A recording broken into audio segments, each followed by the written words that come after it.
ایک اکیلے شخص نے امریکہ جیسی سپر پاور کو دن میں ہی تارے دکھا دیے۔ اس نے 2013 میں امریکہ کے 10 لاکھ سے زیادہ ٹاپ سیکرٹ ڈاکیومنٹس چرا کر ان کو دنیا کے سامنے کھول کر رکھ دیا، اور تب سے لے کر پچھلے 11 سالوں سے یہ امریکہ کا موسٹ وانٹڈ کرمنل ہے۔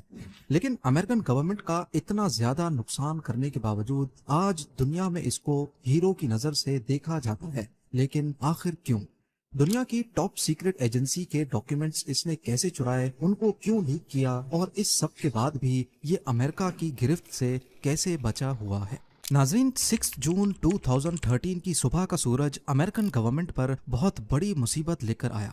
ہوتا یوں ہے کہ دی گارڈین اور دی واشنگٹن پوسٹ پہ خبروں کی ایک سیریز پبلش ہوتی ہے جس میں NSA یعنی نیشنل سیکیورٹی ایجنسی کے ٹاپ سیکرٹ ڈاکیومنٹس کا کچا چٹا موجود تھا۔ ان ڈاکیومنٹس نے نہ صرف امریکنز بلکہ پوری دنیا کے موبائل یوزرز کو حیرت میں مبتلا کر دیا جب ان کو یہ معلوم پڑا کہ امریکن گورنمنٹ چپکے سے ہر موبائل یوزر پر نظر رکھ رہی ہے۔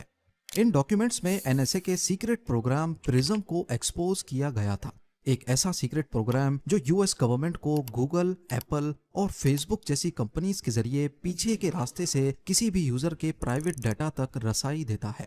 اس کے علاوہ ان کے پاس ایک سیکرٹ کورٹ آرڈر ہے جس کے ذریعے وہ کروڑوں ورائزن کسٹمرز کا ڈیٹا بھی ایکسیس کر سکتے ہیں۔ ورائزن امریکہ میں موبائل آپریٹر ہے، جیسے انڈیا پاکستان میں ایئرٹیل اور یو فون۔ اس کے بعد لیک کیے گئے ڈاکیومنٹس میں پریزیڈنٹ اوباما کی طرف سے لکھا گیا 18 صفحوں کا ایک میمو بھی موجود تھا، جس میں اوباما انٹیلیجنس آفیشل سے بیرون ملک ٹارگٹس کی لسٹ مانگ رہے ہیں جن پر سائبر اٹیک کرنا ہے۔ اور یہ تو صرف لیکڈ ڈاکیومنٹس کی شروعات تھی۔ نیشنل سیکیورٹی ایجنسی نے ہانگ کانگ اور چائنا کی ملٹری کے کمپیوٹرز ہیک کیے، اینجیلا مارکل کا فون ٹیپ کیا جو اس وقت جرمنی کی چانسلر تھیں۔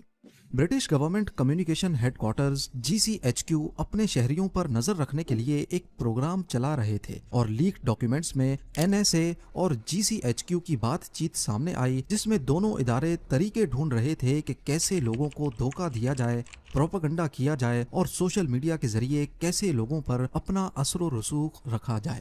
شروعات میں تو کسی کو بھی معلوم نہیں تھا کہ یہ ڈاکیومنٹس کس نے لیک کیے اور کیا یہ واقعی سچے بھی ہیں یا نہیں، کیونکہ نیوز ایجنسیز اپنی خبر کا سورس بتانے کی پابند نہیں ہوتی۔ لیکن اس کے ٹھیک 3 دنوں کے بعد ایک شخص سامنے آتا ہے جو ان ٹاپ سیکرٹ ڈاکیومنٹس کو لیک کرنے کی ذمہ داری لیتا ہے۔ 29 ایئرز کا ایڈورڈ سنوڈن، جو کہ ایک ہائی اسکول ڈراپ آؤٹ تھا، اس نے اپنے کیریئر کی شروعات US ملٹری سے کی، لیکن 1 سال کے بعد وہاں سے ڈسچارج ہو کر 2005 میں میری لینڈ یونیورسٹی کا سیکیورٹی گارڈ لگا۔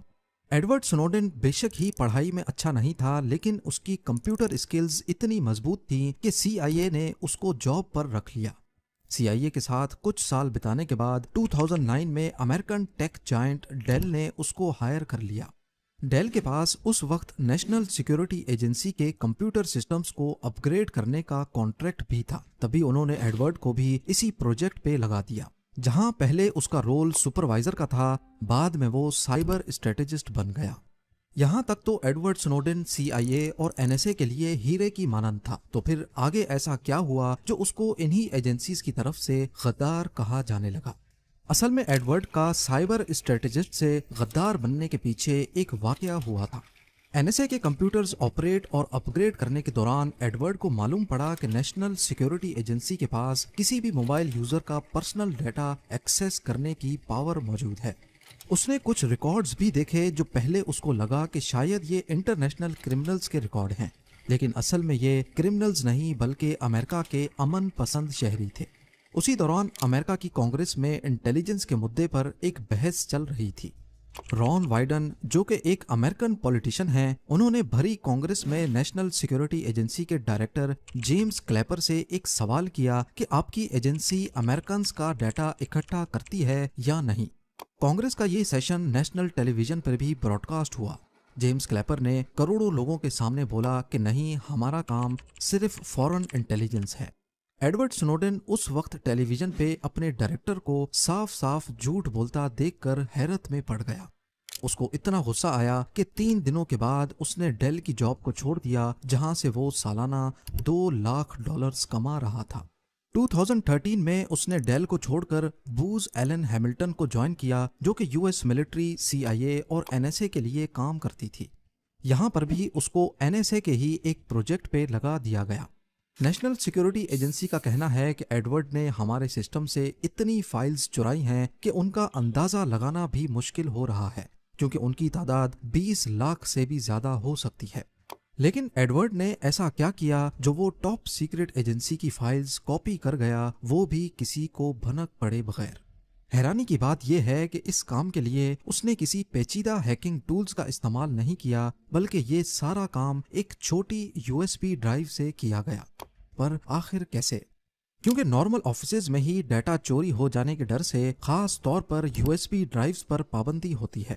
دوسرا یہ کہ کسی بھی کمپنی کے سسٹم میں جہاں کانفیڈینشیل ڈیٹا ہوتا ہے، وہاں ہر امپلائی کے پاس ڈیٹا ایکسس کرنے کی اتھارٹی نہیں ہوتی۔ یہ تو پھر بھی نیشنل سیکیورٹی ایجنسی کے کمپیوٹرز تھے جن کی سیکیورٹی کا کوئی توڑ نہیں ہوتا۔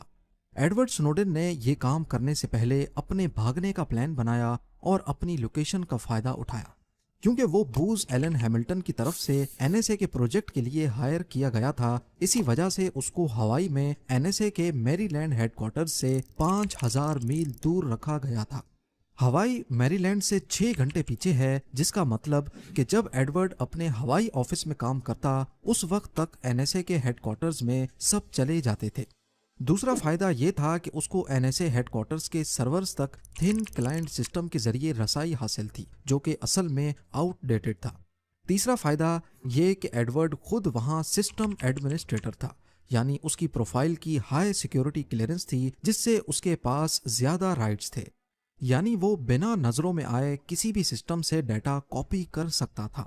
بس اسی چیز کا فائدہ ایڈورڈ سنوڈن نے اٹھایا اور بنا نوٹس ہوئے 5000 میل دور سے ہی 20 لاکھ سے زیادہ فائلز کاپی کر لی۔ ہوائی آفس میں صرف 4 ہفتے کام کرنے کے بعد ایڈورڈ نے NSA کے کرتوت دنیا کے سامنے لانے کا فیصلہ کیا۔ اس نے تمام ڈاکیومنٹس USB ڈرائیو میں کاپی کیے۔ بڑی چالاکی سے وہ ڈرائیو سیکیورٹی گارڈ سے چھپا کر باہر نکلا اور بیماری کا بہانہ بنا کر چھٹی کر لی۔ اس نے اپنا نمبر آف کیا اور سیدھا ہوائی سے ہانگ کانگ چلا گیا۔ لیکن جب اگلے کئی دنوں تک وہ واپس نہیں آیا اور نہ ہی اس کا نمبر لگ رہا تھا، تو NSA کو شک ہوا اور وہ اس کو ڈھونڈنے میں لگ گئے۔ ہانگ کانگ پہنچ کر وہ کچھ بھروسے والے جرنلسٹ سے ملا، ان کو ڈاکیومنٹس دیے اور پھر وہی ڈاکیومنٹس اگلے دن دنیا کی ہیڈ لائنز بن گئے۔ ایڈورڈ سنوڈن کے لیک کیے گئے ڈاکیومنٹس نے دنیا بھر میں NSA کی سیکرٹ پاورز پر ایک نئی بحث چھیڑ دی۔ اس پر سرکاری پراپرٹی کی چوری، نیشنل سیکیورٹی کے سسٹمز میں بغیر اجازت گھسنے اور ٹاپ سیکرٹ انفارمیشن کو ان آتھورائزڈ لوگوں تک پہنچانے کا الزام عائد کیا گیا۔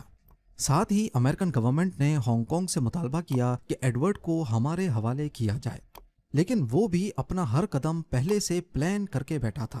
تب تک وہ جہاز پکڑ کر رشیا چلا گیا، جہاں شروع میں اس کو اسائلم ملا اور پھر سپٹمبر 2022 میں پوٹن نے اس کو رشین سٹیزن شپ دے دی۔